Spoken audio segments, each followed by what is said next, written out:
ശേഖരട്ടം വരാൻ താമസിക്കുന്ന എന്താ? ചെറിച്ച വേറെ എവിടെയെങ്കിലും പോകുന്നു പറഞ്ഞോ? ആ ഇല്ല മോളെ, പലചരക്ക് കടയിൽ തന്നെ പോയത്. ഇപ്പൊ വരുമായിരിക്കും. അച്ഛന് ആഹാരം കഴിക്കേണ്ട സമയമായി ചെറിയമേ. ഏട്ടാ, ഏട്ടന് വിശന്നു തുടങ്ങിയോ? ഏയ് ഇല്ല യാമിനി, എനിക്കല്ലെങ്കിൽ ഈ ഇടയായി വിശപ്പ് തീരെ കുറവാ. ശേഖരട്ടൻ ഒരു സാധനം വാങ്ങിക്കാൻ വിട്ടുപോയി. കടയിലേക്ക് പോയിരിക്ക, ഇപ്പൊ വരും. വന്നാ ഉടനെ ആഹാരം തരാം. നീ ടെൻഷൻ അടിക്കാതെ. ഇനിയിപ്പോ കുറച്ച് താമസിച്ചാലും ഒരു കുഴപ്പമില്ല. പക്ഷെ എനിക്ക് കുഴപ്പമുണ്ട്. ദേ, കൃത്യസമയത്ത് ആഹാരം കഴിച്ചില്ലെങ്കിൽ എനിക്ക് ഗ്യാസ് ഉരുണ്ട് നെഞ്ചിലേക്ക് കയറും. ഉരുണ്ട് കയറാൻ ഗ്യാസ് എന്താ, റോഡ് റോളറാണോ? നിനക്കറിയാലോ പ്രതാപ, ആഹാര കാര്യത്തിനോടുള്ള എന്റെ കൃത്യനിഷ്ഠ. എനിക്കത് പണ്ട് മുതലേ ഉള്ള ശീലോ.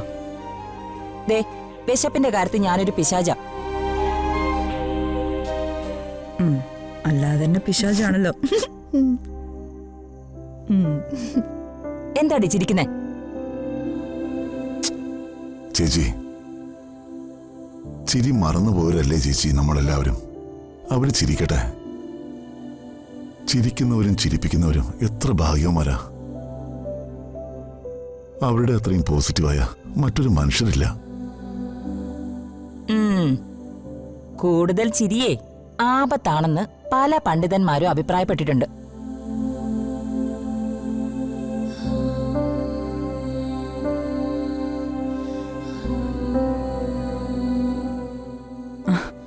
ചെറിയമേ, നീ ഇതെല്ലാം കൂടി ഒറ്റയ്ക്കെടുത്തണമെന്നോ?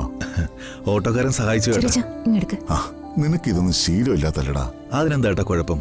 നമുക്ക് ആവശ്യമുള്ള പലചരക്ക് സാധനങ്ങൾ കടയിൽ പോയി വാങ്ങിക്കുന്നത് തെറ്റാണ്.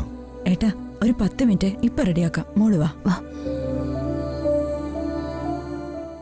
ഇതിലൊക്കെ എന്താ തെറ്റ്?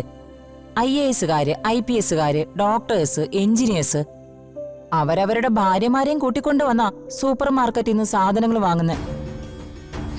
പിന്നെയാ ഇവൻ. എന്നാലും ഇങ്ങനെ ഒരു അഷ്ടദാരിദ്ര്യം വരുന്നു ഞാൻ ഓർത്തില്ല. ഇതൊന്നും ദാരിദ്ര്യമല്ല പ്രതാപ. ആ, കോടാനുകോടികളുടെ സ്വത്തുള്ള ആളാ ഞങ്ങളുടെ ക്ലബിന്റെ പ്രസിഡന്റ് തെയ്യാമ്മ ചെറിയന്റെ ഭർത്താവ് ചെറിയാൻ. പക്ഷേ അയാള് വായും പൊളിച്ച് കിടക്കാൻ തുടങ്ങിയിട്ടേ വർഷം 10 ഒരു തരി ആഹാരം കഴിക്കാൻ പറ്റുന്നില്ല. അപ്പൊ ഏതാ ദാരിദ്ര്യം? യാമിനി, എന്താ ശേഖരട്ടാ?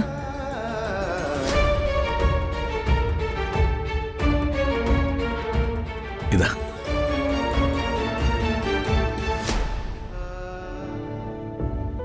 ഇത് നീ പേടിക്കണ്ട, മുക്കോണ്ട. പിന്നെ നിന്റെ കഴുത്തൊഴിഞ്ഞു കിടക്കണ്ട.